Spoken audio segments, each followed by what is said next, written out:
Shalom, Ahab wa Baraka. First and foremost, all praise, honor, and glory to Yahweh, Bahashim, Yahweh Shai, Bahashim, Ruach and double honors to all the elders, the apostles, the disciples, the prophets, the visionaries, and anybody bringing out the sincere 100% truth. This class is called I can't bring out that class. Can't bring out that class. What we're gonna do is 40 years in the desert. 40 years in the desert.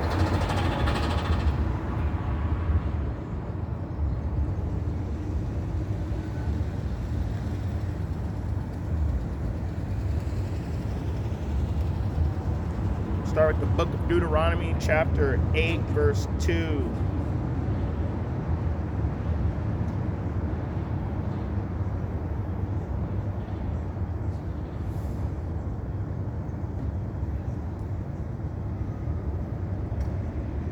Book of Deuteronomy, chapter 8, verse 2.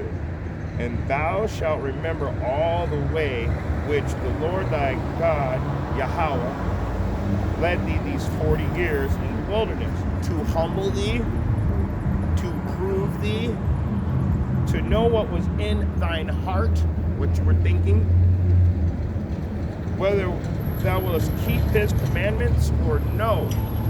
So it's a very simple breakdown right here. It was a test. He wanted to test to see he wanted to prove them. He wanted to see what they were really thinking. He wanted to humble the high-minded ones, because there's some high-minded, prideful people out there, believe me.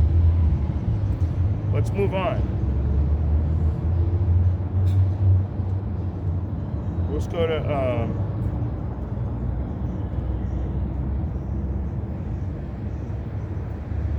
Deuteronomy chapter 1, and we're going to start at verse 34.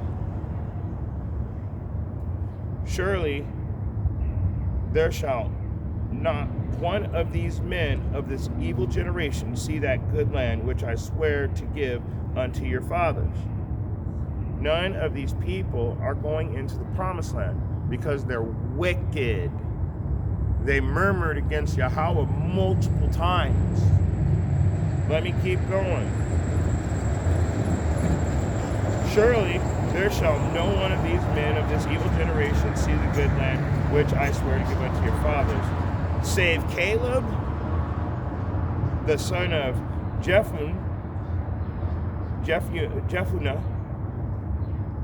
He shall see it, and to him will I give the land that he hath trodden upon, and to his children, because he hath wholly followed Yahweh.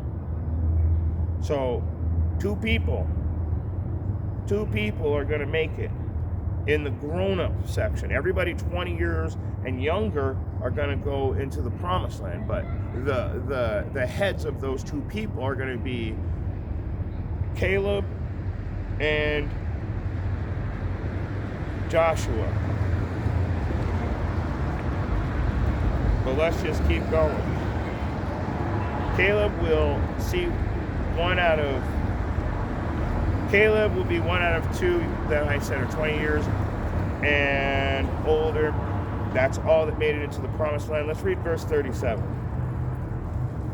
Also the Lord was angry with me for your sake, saying, thou shalt not go in thither. So he's telling Moses that you are not going into the promised land either. And that all goes back to him not blessing Yahweh Bahashim, Yahweh Shai at the rock of Gibraltar. He did it presumptuously. He did it quick the way he shouldn't have.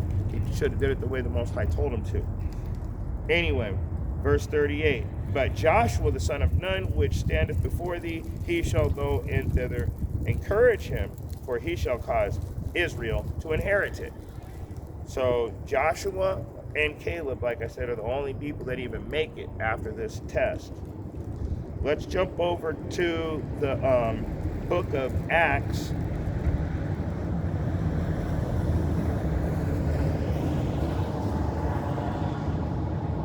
And we're going to go to chapter 10.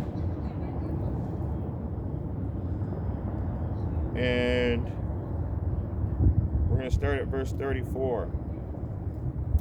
Then Peter opened his mouth and said, of a truth, I perceive that Yahweh is no respecter of persons. So,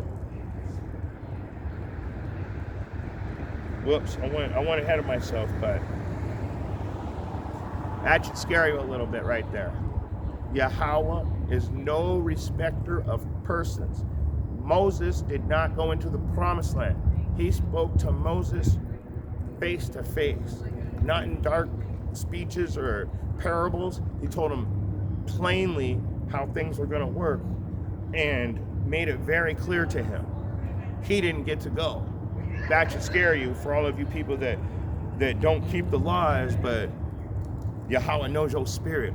Or Jesus knows my spirit. God, whoever you're praying to. But anyway,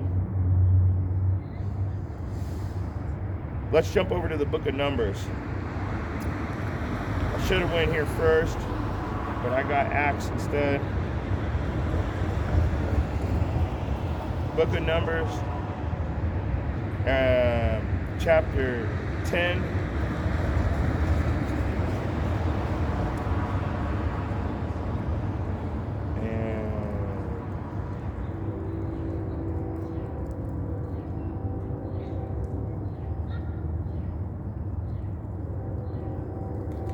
Sorry, it's not working.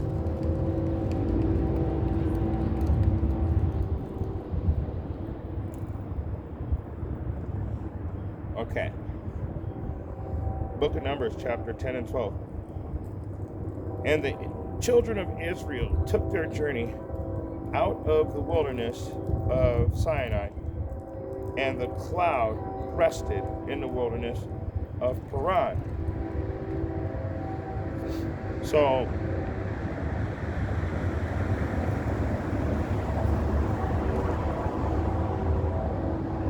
oops, where am I at? I was in Numbers 10, I'm sorry, I need to be in Numbers 12. I apologize for that, guys. Don't worry, I do that a lot. So, and he said, hear now my words, if there is a prophet among you, I, the Lord, myself, I, the Lord, will make myself known unto him in a vision, and will speak unto him in a dream. My servant Moses is not so, who is faithful in all mine house. So, just showing you right there, Moses didn't make it, but wait a second. He said, I will speak mouth to mouth. I'm speaking face to face with Moses, and he didn't let him in. And all you people that think that the Most High knows your spirit, he does. You're wicked. You're one of these people that aren't going to make it into the promised land. Let's keep going. Let's keep going.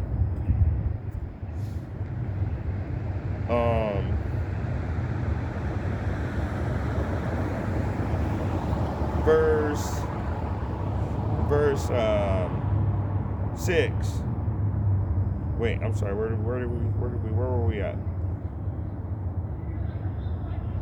Okay, my servant Moses is not so, who is faithful in all my house. That was verse 7. Verse 8. With him I will speak mouth to mouth, even apparently, and not in dark speeches. And the similitude of Yahweh shall be, behold.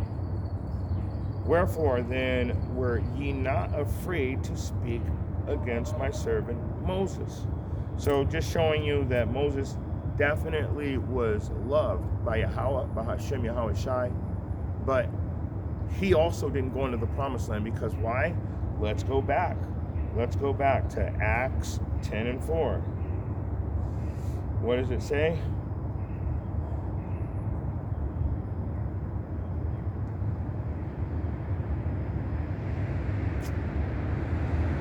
Acts 10 and 4. When he looked on him, he was afraid and said,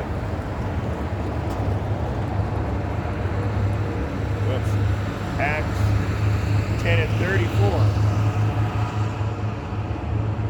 Then Peter opened his mouth and said, of a truth I perceive, that Yahweh is no respecter of persons. So Yahweh,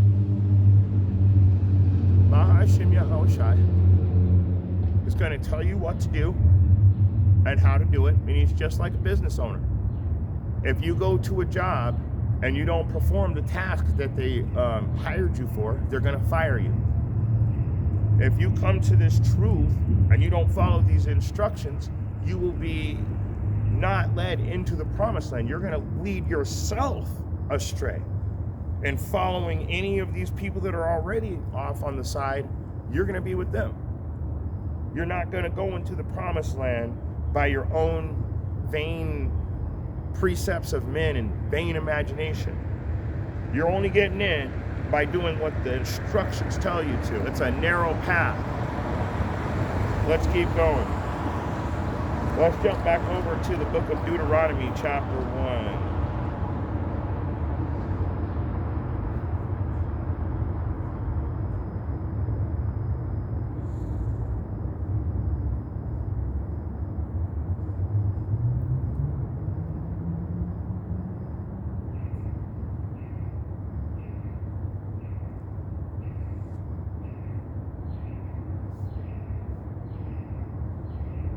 Deuteronomy chapter 1 and verse 39.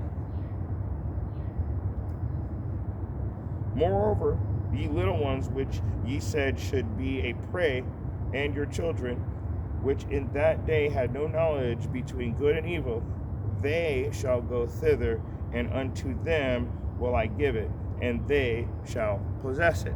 Like I said earlier, the children that were 20 years of age and younger got to go into the promised land. And do you know why?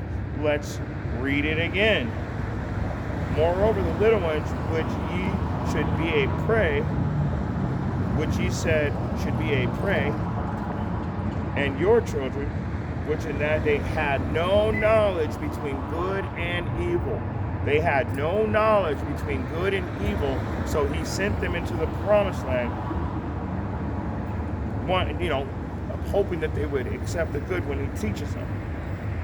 Clearly they didn't follow the instructions. We all know that, anybody that studies. Let's jump over to the book of Judges. I do a lot of jumping around, but that's just the way I am. I like to go precept upon precept. So let's go to the book of Judges. And we're going to go to chapter 3.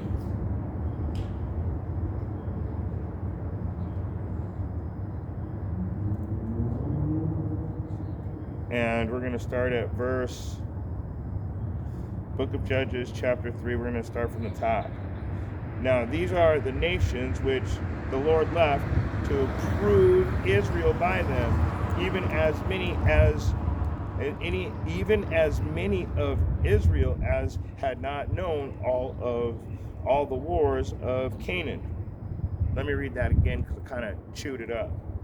Now, these are the nations which the Lord left to prove Israel by them, even as many of Israel had not known all the wars of Canaan. Verse 2. Only the generations of the children of Israel might know, to teach them war, at the least such as before knew nothing thereof. So these other nations taught us war. We didn't know about fighting. Namely, 5 lords of the Philistines, and all the Canaanites, and the Sidonians, and the Hivites that dwelt in Mount Lebanon, from Mount Belharam into the entering in of Hamath. How much more should I go? So other nations were left to test the Israelites.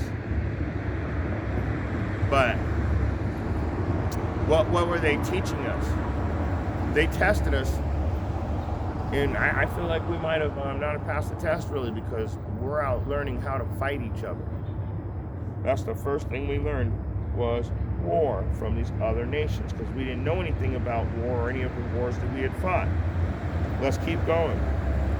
And the children of Israel dwelt among the Canaanites, Hittites, and Amorites, and Pizzites, and Hivites, and Jebusites. And they took their daughters to be their wives, and gave their daughters to their sons to serve their gods.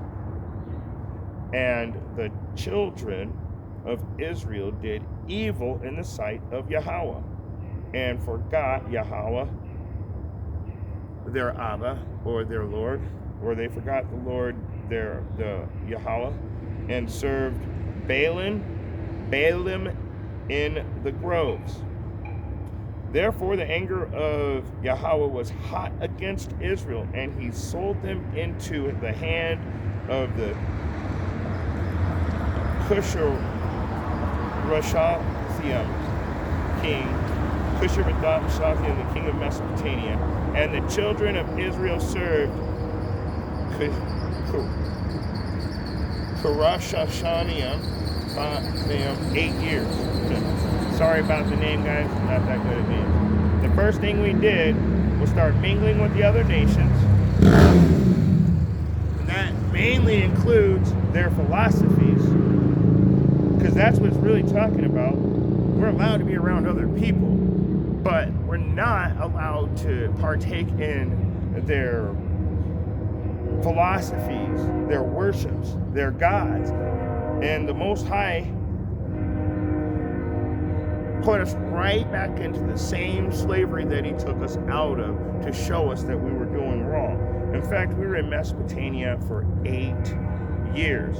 And from there on, we go in and out of captivity all the way up until this day. If you've ever watched the class that I've put out on blacks, the original color of the blacks in the Bible, our black history starts at slavery in this country. That's where our history starts, so I want to take us before that. So, with that being said, if you got eyes to see and ears to hear, I hope you're able to get something out of this short breakdown. And all praises to Yahweh, Bahashem, Yahweh Shai, Bahashem, Ruach Hadash. Shalom.